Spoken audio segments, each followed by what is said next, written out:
What's up, guys? I'm Johnny Highlander, and this is your wrestling. Yeah. Today, I'm just going to go down the 10 most exciting things happening in wrestling right now. Number one, Kenny Omega versus Chris Jericho happening at Wrestle Kingdom 12 on January 4th. It's the thing that I'm most excited for in wrestling right now. Nothing the WWE or any other promotion can compare to the legendary conflict that's going to go on between Kenny Omega and Chris Jericho. And we've recently heard the stipulation that it's going to be a no disqualification match. We already kind of knew by the way Chris Jericho was treating Kenny Omega when he attacked him in Fukuoka. Kenny Omega got busted right open, so it's probably going to be a bloody, hardcore, intense match, and I can't fucking wait for it. It's going to be awesome. So number two, we got the return of Broken Matt Hardy. It was too long in the waiting, where there was legal battles with Impact Wrestling, Anthem Sports, where they weren't allowing Matt Hardy to use the broken gimmick. But since we all know Impact is hemorrhaging funds and they're probably not going to last much longer, they decided it wasn't worth it to fight Matt Hardy in court, and they've given up on trying to keep the broken gimmick from him. And it's a great thing for us wrestling fans because Matt Hardy is just so awesome as the broken character. The promos he's been doing with Bray Wyatt have done something that I actually didn't think was possible, and that's make Bray Wyatt look good.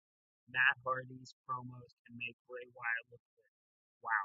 So anything Matt Hardy does, I saw him play chess with a goldfish on the last episode of Raw, and it was awesome. I don't know who can play chess with a goldfish and make it awesome, but who else can do it but Matt Hardy can. And thank you, Matt Hardy, for the broken gimmick. The best thing that was going in wrestling in 2015, and now we've got it again in 2017. So I think everybody's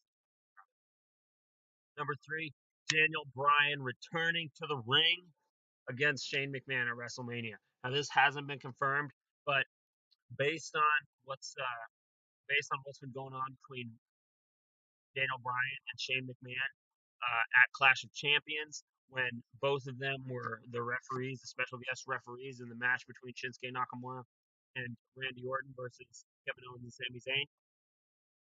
How Daniel Bryan was pushed into Shane McMahon just as he was about to count the pinfall on Sami Zayn, and he just barely saved Sami Zayn. And then when Sami Zayn did roll up Randy Orton, uh, Shane McMahon would refuse to count the three. He stopped at two and didn't count the three.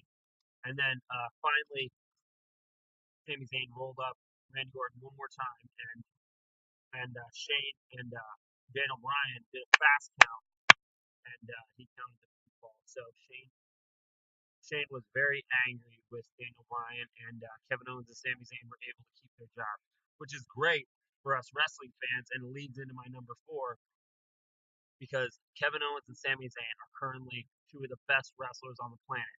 I think on the PWI list of the top 100 wrestlers in the world, Kevin Owens was like number four.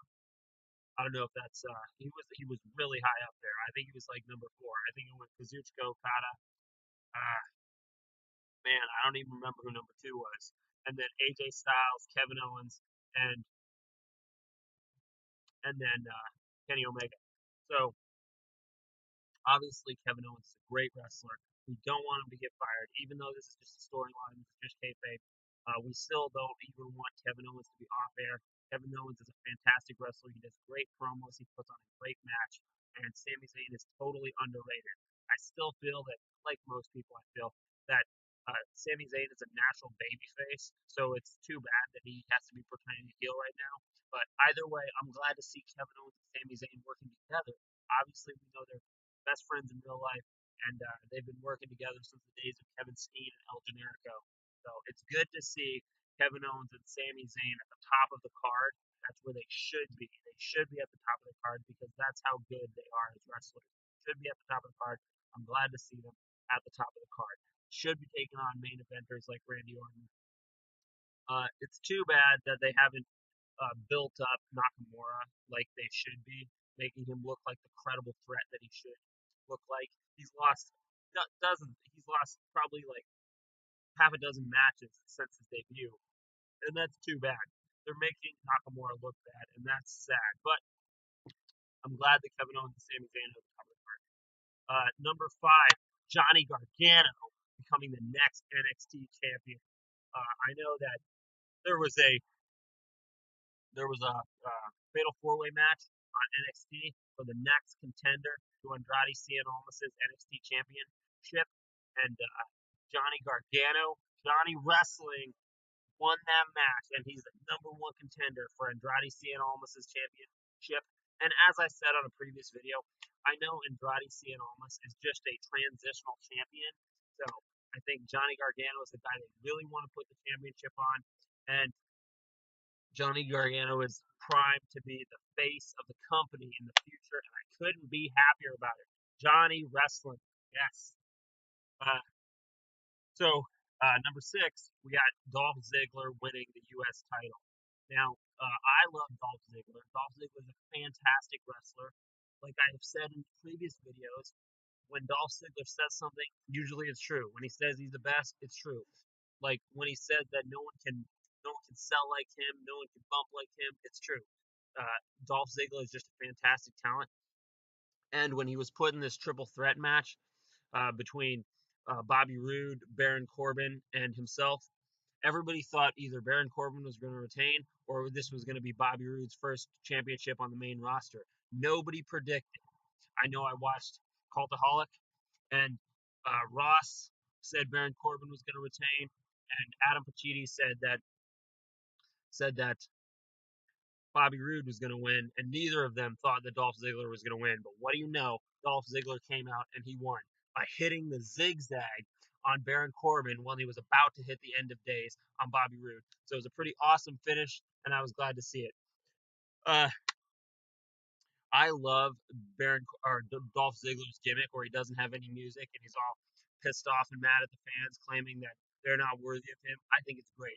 I think it's some of the best stuff Dolph Ziggler has been doing in months, and I'm glad to see it. And I hope Dolph Ziggler just gets more momentum out of this. I hope he can go on to a championship run. Number 7, the Women's Royal Rumble. It's a long time in coming.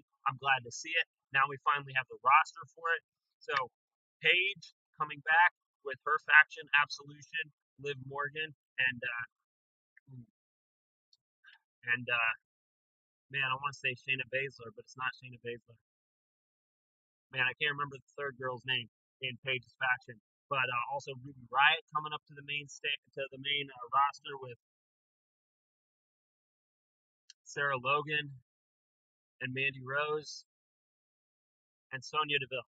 Okay, so that's Paige's faction. Mandy Rose, Sonya Deville, and Paige, and then Ruby Riott's faction is Liv Morgan and Sarah Logan. So with these guys brought up to the main roster, it's setting up so they have enough women to do a Royal Rumble. And Stephanie McMahon just announced that they're going to do a Royal Rumble at this year's upcoming Royal Rumble, which is just a little more than a month away, guys. It's almost here. Royal Rumble's going to be here before you know it, and we're going to be having our first Women's Royal Rumble, and I'm very excited.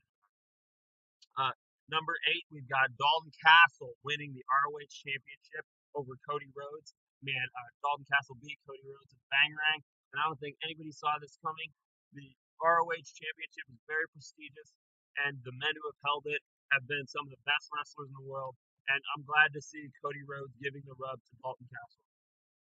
Number 9, we've got Austin Aries beating Marty Scurll for the Defiant Wrestling Championship. Some of you probably don't follow Defiant, but Defiant is a company out of Britain. They used to be called WCPW, What Culture Pro Wrestling. Its name has been changed to Defiant. Marty Scurll was the champion, but he's just been beaten by Austin Aries for the championship with the last chancery. Austin Aries beat Marty Scurll with the last chancery for the Defiant Championship. And so now we see that 2 members of the Bullet Club have lost their world championships.